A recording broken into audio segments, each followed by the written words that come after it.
check this out. Bollywood superstars. All set? Let's go.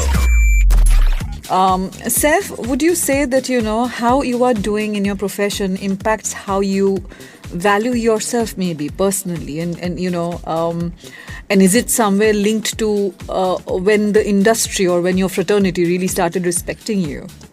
Somewhere, I don't know why it's a very interesting psychological question you've asked me just now, from my mind. Because there's always been a schism between work and personal life. This could go way back to the fact that my father is not an actor. And I've looked up to him a lot in life. So at dinner, sometimes we've not talked about film. Right. We've never talked about films at home. So I thought and my mother has told me it's nice and important to have people in your life that don't always talk about films so you can have a sense of reality around you. Absolutely. So love it, live it, enjoy it, because it's transient, it will go. Right. Because who you are, how you feel about yourself as a person, the more your world becomes cinema, the more your values, your value as a person also becomes the same as your value as an actor, and it all gets a little bit more concise and it becomes one tight ball. Now, is that good or bad? I don't know. Right. Whether I was better off before when I was like, okay, now I'm done with work and I'm just going to watch TV and go and have a beer with a friend who knows nothing about movies, or I'm going to take off to England and hang out with Salim and we'll say house films and house business and we'll talk a little bit, but basically he'll contribute to my personality. He'll say that, you're very different to most people and, look at the way you've sort of lived your life and this and that, and you've been to this school and, your father's like this, and so you must maintain that and be like this. So I've always been a little, but now I find myself much more involved with the film industry. And I'm still actually trying to figure out whether that's a good thing or not. Sometimes it's good to just be a little away, considering the facts, which is that I really don't believe you can make too many friends. Right. So you just work and... with an attitude that, we do our work and then take off on holiday and be somewhere away, and less is more, and you don't have to be seen. And of course, we have to publicize our movies and talk about ourselves and maintain, some kind of a brand equity.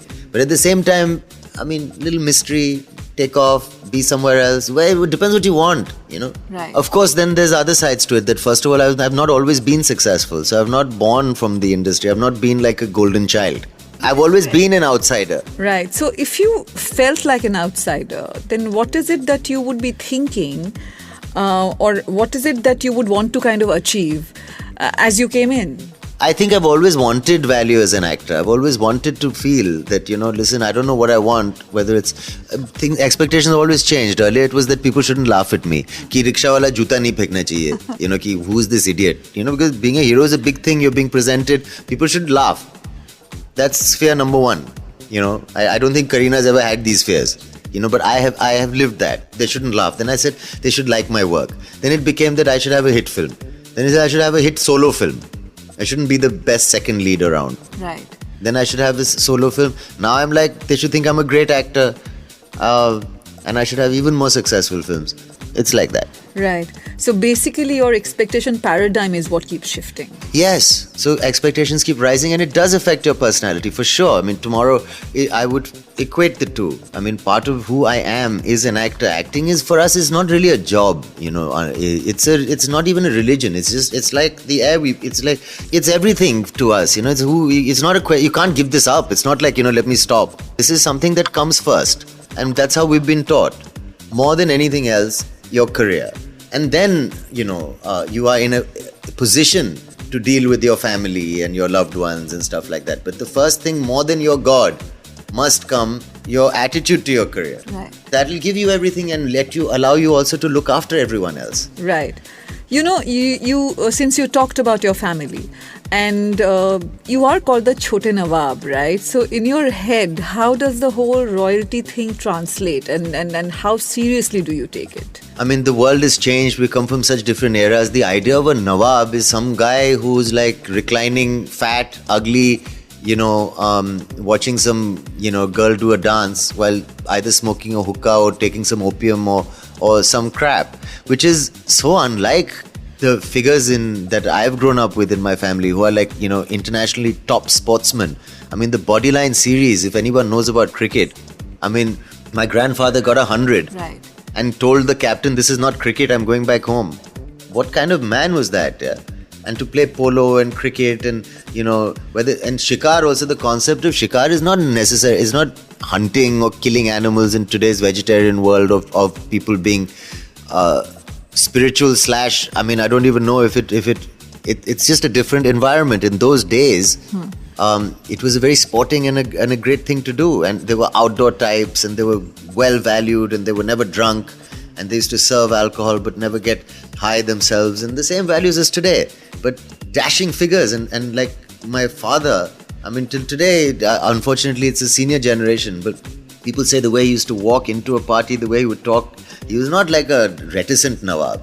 He was a dashing captain, and I'll say it. I mean, in ever since him, there's been nothing close, even in this generation, to a captain of cricket. With respect to Dhoni or anybody else, they're not in the same league as the Nawab of Patodi when it comes. It's like comparing, a school play actor to Amitabh Bachchan.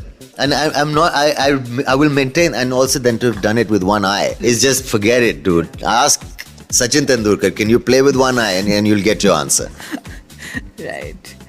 So, and what do you associate your heritage with? I associate it with beautiful house where generations have lived.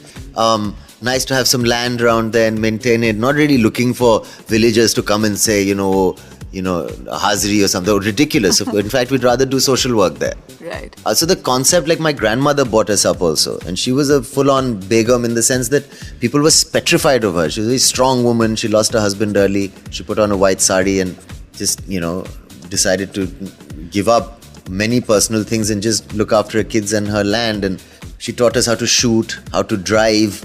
All these encourage sports, and we'd be breaking glasses in the house like windows, playing cricket, and she never minded that.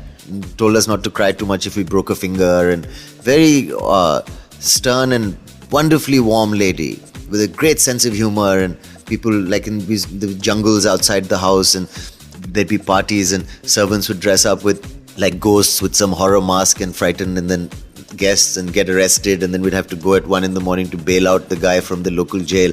But that was it was all great fun. Right.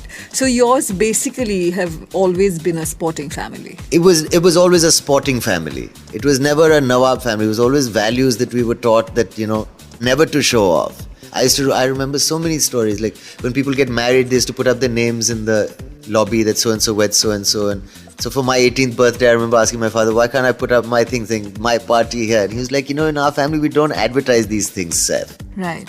So there's been conflicting kind of influences there. So I don't take it seriously at all. But what I do take seriously, I mean, Chote Nawab sounds it's like a little comic name from a film, but I do take the heritage seriously. I do take the house Patodi very seriously. When I go there, I feel it's a spiritual center of our family. There's people who've been buried there.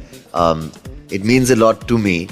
And basically what it means in a nutshell is that there've been certain men, I have an idea, they must have had their flaws, but I romanticize them and I look up to them in a way that they were achievers and strong men who were good to, their friends, their women and their children. And I would like to be the same. So I take the Patodi name, which I don't use in films or in production, to mean that to me. It's an ideal that we try and live up to. Right. And that is what maybe is not Chote Nawab. And there are no Nawabs anymore in India. But the house is there, the land is there, and the family tree is there. And that is something I'm not going to turn my back on and say that, it's all rubbish. No, I'm proud of it, but it's not. We have to. Also, I'm probably the second or first working member. So I'm very proud to be self-made. But at the same time, it's because I don't only rely on that I can afford to look back on it with respect and say that it is where I'm from, it's my family, and I'm very proud of it. Bollywood Superstars.